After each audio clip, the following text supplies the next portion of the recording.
ఉగ్రస్థావరాలను ధ్వంసం చేసేందుకు నిర్వహించిన ఆపరేషన్ సింధూర్లో మన సైన్యానికి చెందిన త్రివిధ దళాలు ఎంతో సమన్వయంతో వ్యవహరించాయి. ఖచ్చితత్వంతో లక్ష్యాలను ఛేదించాయి. ఇందుకు సంబంధించిన దృశ్యాలను మన బల్గా లెక్స్ వేదికగా షేర్ చేస్తున్నాయి. తాజాగా భారత ఇండియన్ ఎయిర్ ఫోర్స్ కూడా ఆ తరహా వీడియోను రిలీజ్ చేసింది. ఎల్లప్పుడూ దృఢ సంకల్పంతో స్పందిస్తామంటూ తన సంసిద్ధత సామర్థ్యాన్ని ప్రదర్శించింది. వైమానిక దళ విన్యాసాలు, కమాండర్ల వేగవంతమైన ప్రతిస్పందన ఎలా ఉంటుందో అందులో చూపించారు.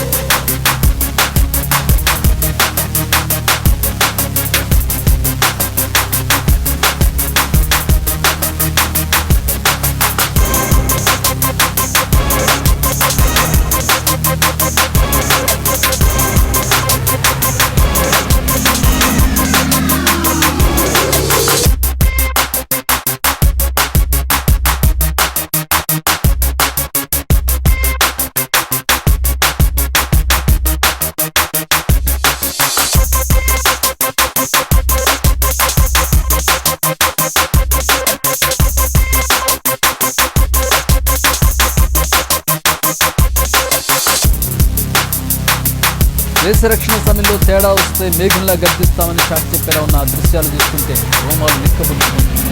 బ్యాక్గ్రౌండ్లో వినిపిస్తున్న పాట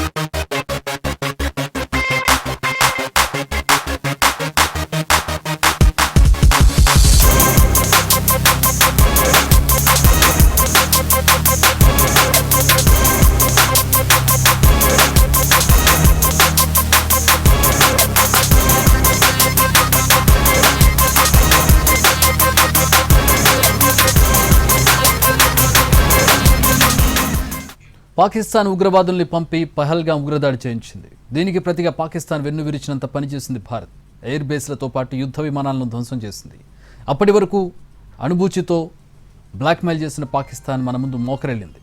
కాల్పుల విరమణ కోసం అర్థించింది. పాక్ మాట మనం వినం, అందుకే అమెరికాతోనే చెప్పించింది. పాకిస్తాన్ ఎంతటి అవకాశవాదో చెప్పడానికి ఇది ఒక ఉదాహరణ. భారత్ కొట్టిన దెబ్బకు ఇప్పుడు వెక్కి వెక్కి ఏడుస్తున్న పాకిస్తాన్ 2 రోజులు పోయాక మళ్లీ చేసేది పనిదే. ఉగ్రవాదులకు అధికారాల అంచనాలు అంత్యక్రియలు చేస్తుంది. మరి పాక్ బుద్ధి మారలేదని చెప్పడానికి ఇంతకంటే రుజువేం కావాలి? అందుకే దౌత్య వ్యూహంతో పాక్ను ఏకాకిని చేయాలని ప్రయత్నాలు ముమ్మరం చేసింది భారత్.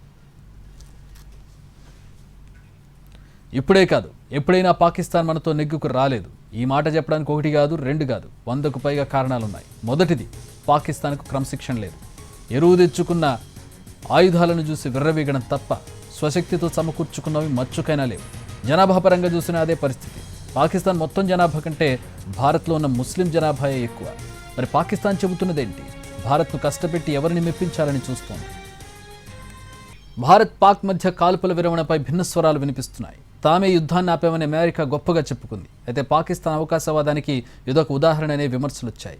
పాకిస్తాన్కు అమెరికా మద్దతున్నంత వరకు భారత్ సార్వభౌమత్వానికి ముప్పే అనే వాదనలు మొదలయ్యాయి. దీంతో అమెరికా మాట మార్చింది.